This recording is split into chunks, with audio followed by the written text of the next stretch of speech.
Senator Bill Hagerty joins us now. He's a Republican from the state of Tennessee. Senator, what did you get out of Trump going to Capitol Hill this morning? I know he was talking to House Republicans, but I'm sure it spilled over to you guys in the Senate. Well, before I go to that, Stuart, I just want to congratulate you on Varney's win of the Preakness. What an honor. That was terrific to see. It wasn't the Preakness, Senator. It wasn't. It was at Pimlico, but it was a horse named Pimlico, Varney. Sorry. Yeah, Don't worry. Yeah, I just saw the headline. Great job. I would love to win the Preakness, believe me. That's great. That's great. We certainly were watching what the president had to say coming out of the meeting. We're very focused on this bill, making certain that it happens. But I'll say this. A lot of the projections, a lot of the prognosticators are pointing to a growth in the deficit, revenue shortfalls, et cetera. I'll take us back to 2017.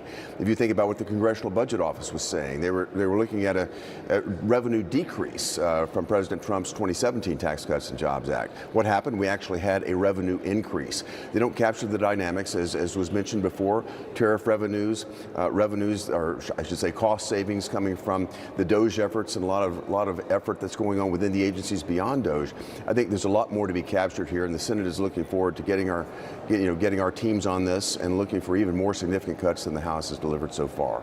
All right, Senator, lawmakers just advanced the Genius Act, which would legitimize the stable coin. Senator, next up, I believe, is your legislation, which is a full regulatory overhaul of crypto. You think we're going to get to... My contact in D.C. says she thinks you might get to that vote on the full bill in the first week of June. Is that possible? I think it could be even sooner than that. I think we have broad agreement from a policy standpoint between Democrats and Republicans. We had a good evening last night, and I think there are actually a number of other folks that aren't on the bill just yet that will become supportive of it. So I feel very good about where we're going. The momentum is very positive right now. All the feedback I've had since last night has been extremely positive. So we're going to be working at pace this week, Stuart. We might even get it done this week. That would be great if we could. Can I ask you what the stable coin would do for our financial system?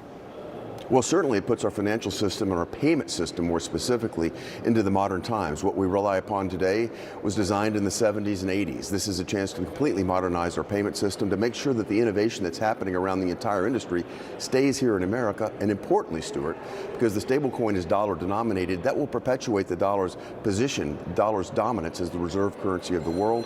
And it will also increase demand for treasury bills here in America, which is a good thing as well. Can you explain that? I need to explain that. Why would it increase demand for treasury securities, treasury bills and bonds?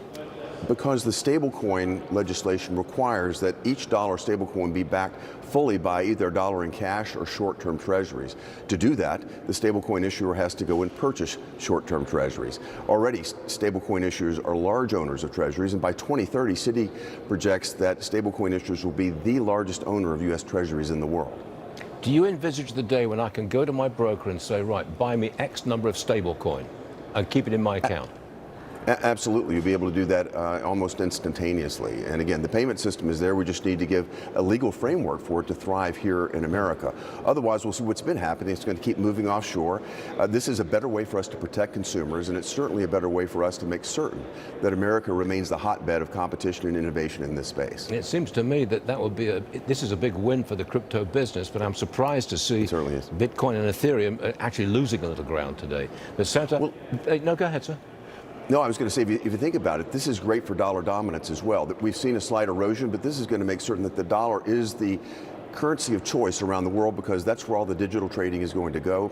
And again, enhancing the demand for treasuries helps us, particularly at a time when we're trying to work this deficit down. I think I got it. Senator Hagerty, thanks so much for joining us, so we appreciate it. Appreciate it, Stuart.